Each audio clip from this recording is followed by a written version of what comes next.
All right, let's move on. Copa America starts Thursday. Argentina taking on Canada. We got to get our wagers in. So time for a Copa America look-ahead edition of Book It. Our very first category here is what Herc used to get paid to do. The goal scorers. Who do you think, Herc, is taking home the golden boot at Copa America 2024? Woo! Some chances to make some money here, but there is only one way for me to make money here, and that is not betting against Messi. I learned my lesson. I will take Messi at plus 300. This is very simple, Seb.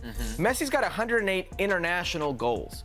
When it comes to big tournaments, Copa America or the World Cup, he's got 26 goals, 25 assists in just those two tournaments, in the tournaments that he's played. In fact, in the last Copa America, he had 4 goals. In the last World Cup, he had 7 goals. He's going to take all the set pieces. He's going to take all the penalties. He's going to be a focal point in a very good national team's attack. And oh, by the way, he'll also be playing home throughout. He owns the U.S. Everywhere he goes, it will be full. There will probably be the most well-traveled national team, more supported national team in this Copa America. It's all catered for him. And like I said when I started this, I have learned my lesson. Yes, thank you. I am not betting against Messi in a 7 games for a trophy style tournament, especially in the United States. I'll take Messi at plus 300. Of course. You mentioned the fact that he takes penalties, and we know Argentina get a lot of penalties as well. Here we go. It is. There it is. Steady. Lionel Messi, actually, I mean, at plus 300, he's kind of the obvious choice. It's not a bad value. I think I like one player slightly more than Lionel Messi, and that is Darwin Núñez, who is a slightly better value as well, going off at plus 450. Now, I know what you're thinking, Herc. Here's Seb, classic Seb, prisoner of the moment. Watch Darwin Núñez destroy Mexico, drop a hat trick on El3, and that's what he's going with. And you're not wrong. I definitely watched that game and saw Darwin Núñez and said, man, this guy is looking good, and he's going to do some damage. But if you look at his recent play for Uruguay, and I know he frustrates some Liverpool fans here and there, he has scored goals and scored big goals against these teams in World Cup qualifiers. He scored against Brazil.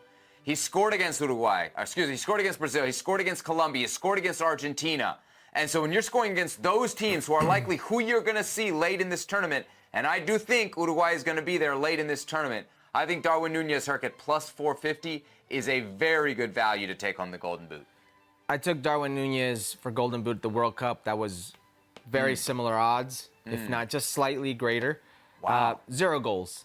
Yeah. 0 goals. Yeah. Okay. Well, I learned my lessons, but I don't learn your lessons. Yes, all right, true, buddy? that's true. Okay. All right. Let's move on to our next category, which is stage of elimination. Now, you're going to have to do stage of elimination for the U.S., and I'll do stage of elimination for Mexico. What are you taking here?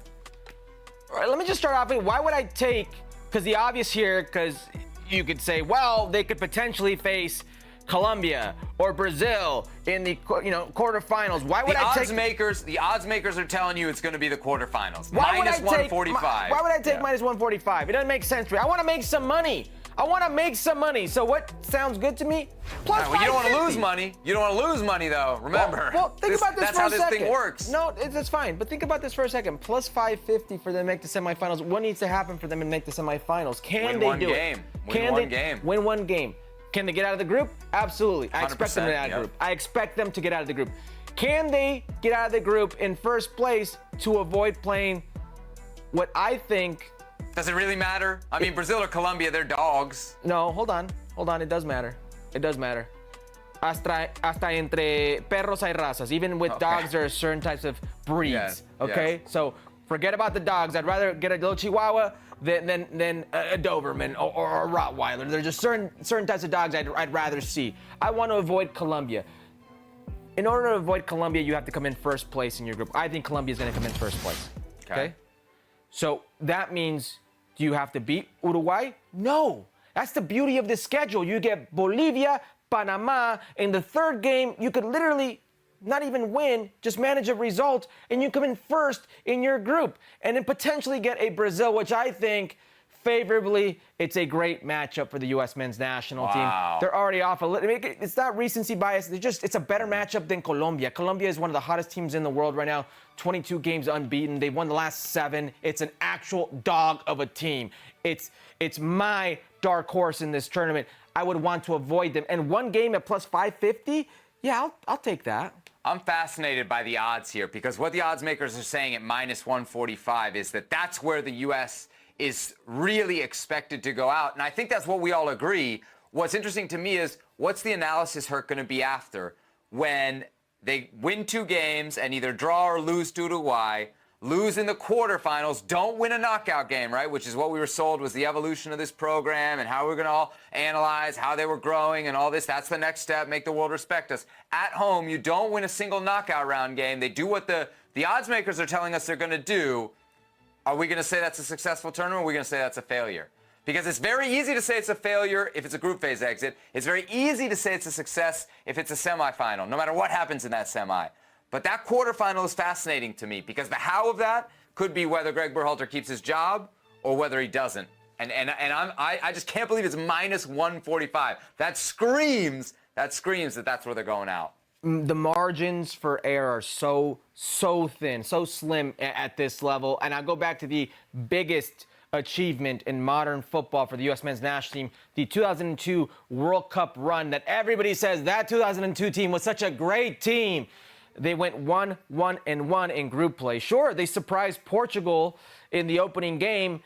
They couldn't beat South Korea and had to get help after getting smashed 3-1 to Poland by South Korea, who beat Portugal, for them to go on to the next round and beat a CONCACAF opponent to then lose to the German side in quarterfinals. The greatest achievement in U.S. men's national team modern day history was 1-1-1 in the group phase and beat a CONCACAF opponent. So I know exactly where you're going with this, and many will say it's a failure, and it might be a failure, Seb, but it's that slim.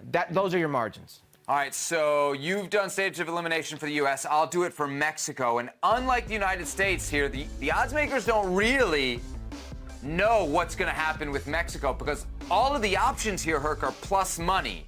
Now, the one that pays out the least is the quarterfinals at plus 135. But I've been talking with the primo. We've been discussing quite a bit. And my primo told me, you know what? I think the smart move here is the emotional hedge. And so I think I look at this and I see the values. There's no way Mexico's making a semifinal. There's no way that if this team gets out of the group, they're winning a knockout round game. Just not going to happen. It's just not going to happen. They're just not good enough. Honestly, I don't really see them getting to the quarterfinals. I don't think this team is good enough to get out of this group. There's been some recent developments, okay?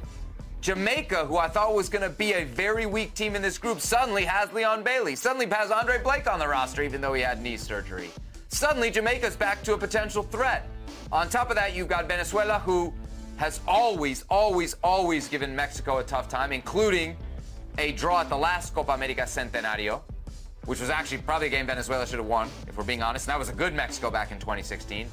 And then Ecuador, which is a very good team right now and has put together some very good results down in World Cup qualifying. They're on quite a run themselves. I see Mexico going out in the group stage here, Herc. I'm protecting myself a little bit I'm protecting my primo a little bit here because if it happens, we're going to be plus 290 happier.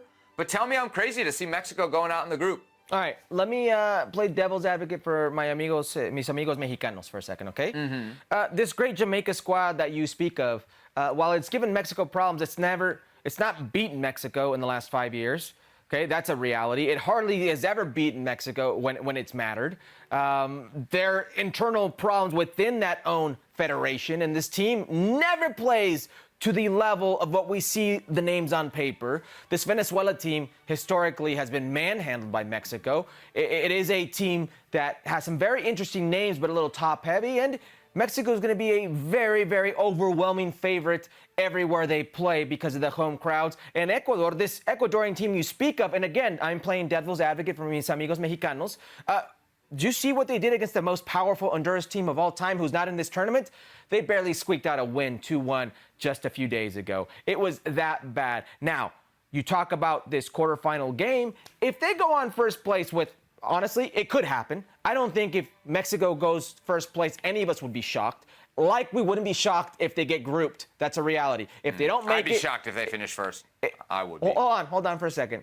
If they finish first, they will play against the second place in Argentina's group, which Peru, Chile, Canada. It's as accessible as you're going to find, Herc, but would you really bet on them to win a knockout round game? This Mexico, Herc, I get it. It's the easier path, but it's this Mexico. You've said it a million times. It's the worst Mexico we've ever seen. I am playing devil's advocate para mis amigos mexicanos. You said it yourself. The road is much more easier. You said it yourself. The second place team is not a great team, is not a great opponent out there. It's one game to a semifinal. Can it happen? Yes, it can happen. Where do you think they go out? Group. There it is. Look at that. Look at that. The devil's advocate comes around at the end of the day. All right. So we've got stage of elimination done for both of these. Last but not least in our Book It segment, look ahead to Copa America. Who's going to win it all? Argentina, the odds makers favorites at plus 175. After that, it's Brazil, Uruguay, Colombia, and then the USA and Mexico. Look at that. USA plus 1,100. Herc, you pick any Americans? No, not today, Sebi. Not today. But not because I don't believe they can make a run. I just don't believe they can win the tournament. You know, you win this tournament, you might as well be a favorite to win the World Cup. That's a reality. I think Copa America is a very good tournament when you get to the cream of the crop, when you get to the elite of the elite. Listen, smart money is Argentina plus 175. The players they have, Messi being one of them. I already told you I think he's going to be the leading goal scorer of this team. Well coached, defensive. They're going to be the home team throughout this tournament. But I'm going to go with Colombia because I like to bet for enjoyment. I don't bet because I need the money. And you should not bet if you need the money. Walk away if you need the money. Big time, but if you want to enjoy and make some money, plus 1,100 for the hottest team